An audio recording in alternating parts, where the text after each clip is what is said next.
For the millions of Americans addicted to opioids like heroin and prescription painkillers, some of the most effective treatments are medications.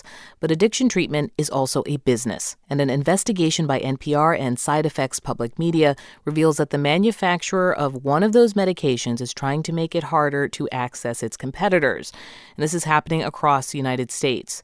Jake Harper of member station WFYI starts us out in Indianapolis. These are the films. They also have the pill. Okay. That's what it looks like. Angela and Nate Turner were trying to quit heroin last year. Yes. So they saw a doctor, and he prescribed a drug called Suboxone. Angela said it helped her feel normal. So you could function? Yeah, you can function, but you're not high. But she had to wait to get her prescription filled. It took 3 days for her insurance company to agree to pay for the medication.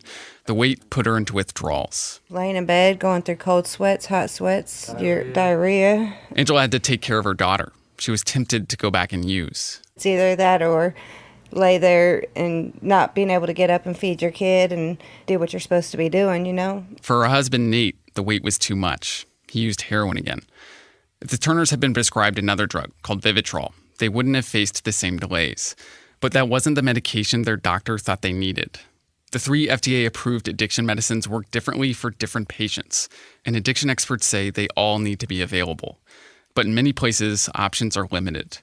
Alkermes, the company that makes Vivitrol, has lobbied in state houses around the country and Congress to promote its drug. Its lobbyists are pushing for regulations that put other treatments at a disadvantage, and also for laws that explicitly favor Vivitrol. The approach was blatant at a hearing a couple years ago, February 4th, 2015, the Indiana House Committee on Public Health. Okay. Thank you, Mr. Chairman, members of the committee.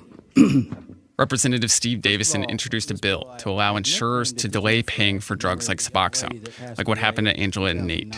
This is what's called prior authorization, and the bill would forbid those delays on another medication. The drug that we're referring to here is Vivitrol. Davison explained why. What that does is it encourages folks to go with the non-addictive medications as their first choice. Wow. Yeah, I saw that for the first time today. I showed the bill to Basha and Draka Christou, a researcher at the Fairbanks School of Public Health. So to have, in legislation specifically stating that one medication needs prior authorization while another one doesn't, that is pretty explicitly saying that we're going to hamper one medication more so than the other. She has a problem with the phrase non-addictive medication, too. I'll come back to that. But Alkermes had a hand in this bill. Davison said that one of Indiana's best-known advocates for addiction policy, a man named Steve McCaffrey, helped draft it. McCaffrey runs a nonprofit called Mental Health America of Indiana. And that day in February, he testified on the bill. We need to move Indiana toward evidence-based treatment. This bill would do that. Appreciate it. McCaffrey didn't mention that he's also a lobbyist for Alkermes, but state records show he is. Do people in the State House that you work with, do they know about this Alkermes connection? I imagine some do and some don't. I asked several lawmakers who have worked with McCaffrey on addiction issues, and none of them knew he lobbied for the company. And McCaffrey's efforts helped Indiana become what Alkermes calls an up-and-coming state, where the drug's sales are set to rise. Vivitrol is a shot of a drug called naltrexone, and it could be a blockbuster for Alkermes. Sales could reach $1 billion within the next few years. At an investor event in 2016, CEO Richard Pops said his company has a special mission. We find ourselves really deeply dedicated to bringing new medicines to patients and profoundly affecting their lives. But to do that, they're using tactics that fuel misconceptions about addiction. There are only 3 drugs that can treat opioid addiction. All these medications have their pros and cons. Andy Chambers is a psychiatrist in Indianapolis. It breaks down like this. 2 of the drugs are actually opioids, methadone and buprenorphine, better known as Suboxone, the drug the Turners were taking. They reduce cravings and prevent withdrawals and help people get their lives together. If the addiction is the monster, methadone and Suboxone cage the monster. There are decades of research to back this up. But Chambers says it's hard for some people to grasp using an opioid to treat opioid addiction. I think that when you sit down with people and you explain it and you talk about the science, eventually most people can get it. But, there's some people that just can't accept it. Then there's Vivitrol, which he says avoids some of that stigma. Vivitrol is not an opioid. In fact, it's an opioid blocker. For policymakers who are not experts in addiction medicine, that's really appealing. But Vivitrol is not a one-size-fits-all solution. It's expensive, and to use it, patients must first go through a painful detox. Policies favoring Vivitrol can hurt people who need the other drugs, people like Angela and Nate Turner. Indiana's state code now has at least 11 instances of a phrase that describes Vivitrol in sections dealing with criminal justice and addiction treatment.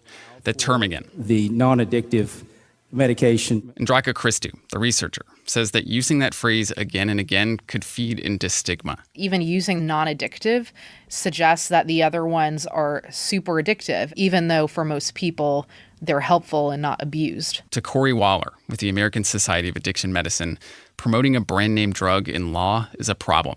I think anyone who's willing to put somebody's advertisement in legislation should be ashamed of themselves. And he says Alkermes is using the stigma surrounding the other addiction medicines to tilt policy in its favor. It's a little bit beyond the pale when they start to lock things down, when they lock down access to evidence-based treatments via legislation, and that's their goal. I have to say it's just unethical. Alkermes is targeting other states too. We found variations of that phrase that refers to Vivitrol in dozens of bills outside Indiana, and the company is supporting efforts that could hamper access to other treatments. State Senator John Eklund authored a bill in Ohio, which adds regulations to buprenorphine prescribers. Critics say making it harder to prescribe medicines like Suboxone may make some doctors steer clear entirely. But Alkermes... They applauded the bill. Their interest was in, is there anything that they can do because Suboxone had such a toehold here in the state of Ohio, and they're looking to expand their business. Alkermes spent years lobbying at the federal level too, spreading one-sided information about buprenorphine and pushing for tighter regulation of the drug. A Democratic congressional staffer told me it was one of the most intense, frustrating lobbying efforts they had ever seen. After our initial interview, Steve McCaffrey, the lobbyist in Indiana, wouldn't talk further. He says he's in favor of all treatment options. I've always said that we need to use all the tools in the toolbox for treatment. But a list of bills McCaffrey has worked on shows a pattern of favoring Vivitrol and adding regulations to buprenorphine and methadone. Leaders at Alkermes wouldn't talk to us. In a written statement, the company echoed McCaffrey, saying doctors should determine what medication is prescribed. But behind the scenes, Alkermes is trying to make that harder. And policies the company supports can hurt people like Angela and Nate Turner. They said having to wait days for their medication was wrong, and that doctors got them hooked on opioid painkillers. It was difficult for a doctor to help them quit. Yeah, we're not trying to just get pain medication just to get it. We're actually need these things to help us back into society right? And be productive. The people who treat addiction say that's the goal with every patient. And the millions of people suffering from the disease need access to all of the medications, not just one. For NPR News, I'm Jake Harper. You can find more about this investigation at npr.org. This story was produced in collaboration with Side Effects Public Media and WFYI.